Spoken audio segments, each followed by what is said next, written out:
Fighting games today feel different than they did 10 to 15 years ago. They look bigger, louder, and more cinematic. They're easier to pick up, but they're also more competitive than ever.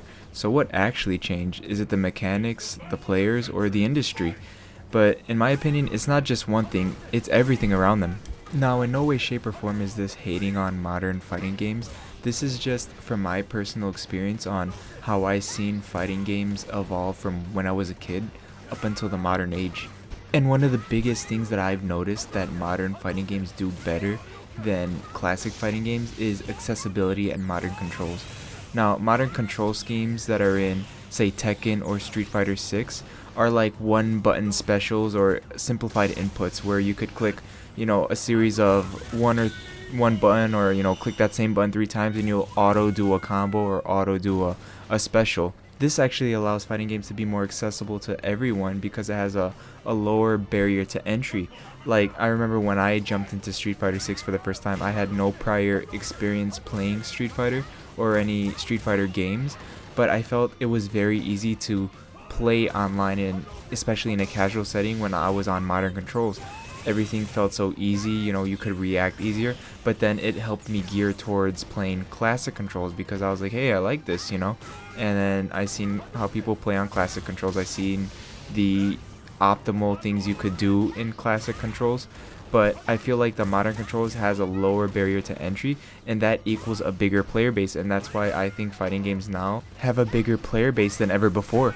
However, older fighting games still had that charm of minimal tutorials, and you remember back in the day where if you wanted to look up a combo, you had to go on YouTube or you had to look at the manual.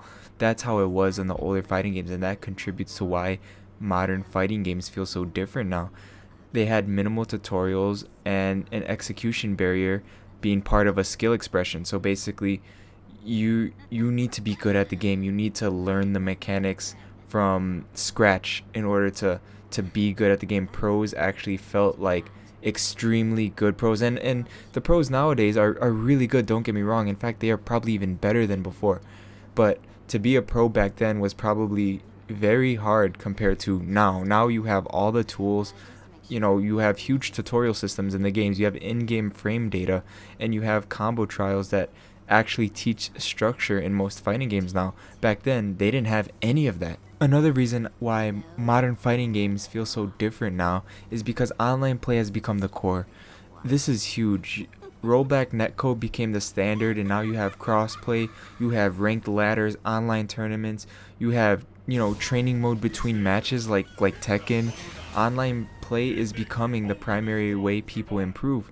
And if you compare it to the older era, you have, arcade culture where you would have to go to an arcade and put in your coins to practice, or you would be on the PS2 and you would have to fight against the AI. The only way for you to practice was if you could invite your friend over and have like a local meetup or couch play, or you would have to go to these smaller community events that typically are fighting game centered, like the old Evos and things like that, for you to improve.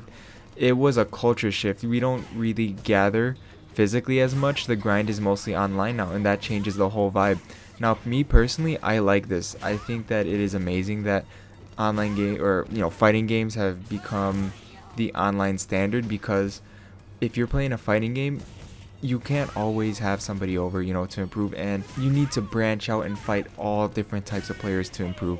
You can't fight the same person. You might improve fighting that person, but if you play fighting games, you could play, someone else, and they could play a character completely different than how your friend plays him, and you could get your ass kicked.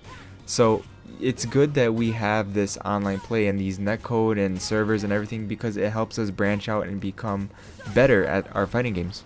However, the biggest fault of modern fighting games is the live service and monetization. Now, the seasonal DLC characters, battle passes, costume packs, premium currencies, cosmetic driven content, those are unacceptable these days, and that's become the norm of fighting games. Release a half-baked roster and just release the characters, one by one throughout, 3 or 4 years, in the future. And that's, the DLC characters. Now, you remember back then in the old fighting games, the only ones that come to mind are the old Mortal Kombat games where, you would buy the game and you would have, say there would be a 20 character roster and you'd have 10 characters unlocked, and it would be, the core fighter, Sub-Zero, Scorpion, but then you'd have a lot of mystery fighters that are blacked out. Their character icons are blacked out on the character selection screen, and you're like, damn, how do I unlock it? And then you would have to go either look it up how to unlock it, or you would find yourself like go play Conquest or go play the game to earn coins, and then go into the crypt and then open up the tombstone and then get the character. It gave like single players a reason to play the game. When you bought the game, you had everything. There were no patch notes. There were no more characters coming to the game unless they released like a different version of it. But you had the game as a whole, and it was finished. Now, sometimes, especially with the modern Mortal Kombat games, I'm looking at you, Mortal Kombat 1, it feels like these games are being packaged and put out unfinished, and they're going to finish it later via DLC. And don't get me started on these monetization on costumes. Remember when you could just unlock costumes? Even in MK9, you could just unlock costumes, and they were cool, Now it seems like all the unlockable costumes are just palette swaps. They just change the colors of the body. In order to get a unique costume, you have to spend $10 on, dragon crystals or whatever the NetherRealm uses, and buy it from there. Now, I'm not hating on DLC characters as a whole. I feel like it could be very beneficial to a fighting game when expanding its lifespan, but sometimes, the games itself, like the devs get lazy, and then they like to, release a half-baked roster with less characters that they're supposed to, or they'll scrap some characters that were supposed to be in the main game and then release them later as DLC. That's unacceptable. Now, another big thing that makes older fighting games different than modern ones are the competitive depth and patch culture. Now, balance patches are normal now. Characters get buffed and nerfed regularly, and the meta sort of shifts every season, like of a fighting game, and tier lists, constantly change. Developers are actively responding to the community, and that's an amazing thing. In the older fighting games, what you got was mostly final, and, the broken characters stayed broken. The only way something would change was if they released another version of the game, and you had to buy like a new disc, like take like Mortal Kombat 4 and then Mortal Kombat 4 Gold. They're two completely different games, and there were huge changes between the two games. And you could take a look at, even Mortal Kombat Deception and Mortal Kombat Unchained. There are multiple versions of that game with huge roster changes and huge balance changes. And even down to presentation, modern fighting games are extremely different. Older games were gameplay first. They even had, minimal storytelling. I remember, I use Mortal Kombat a lot as a reference because that's the game I'm most familiar with, but there were just arcade endings, and that's about it for story. I know in the 3D era you got the Conquest mode, and that was amazing, but it's nowhere near what they have now with story modes, like the fully cinematic story modes that are in the modern Mortal Kombat games, and even the World Tour mode in Street Fighter 6. That's amazing. That reminds me so much of Conquest from Mortal Kombat Deception. And even character personality and branding are different in the modern fighting games. It seems like fighters, aim for mainstream appeal. So to end off everything, I don't think fighting games now are significantly worse than fighting games back then.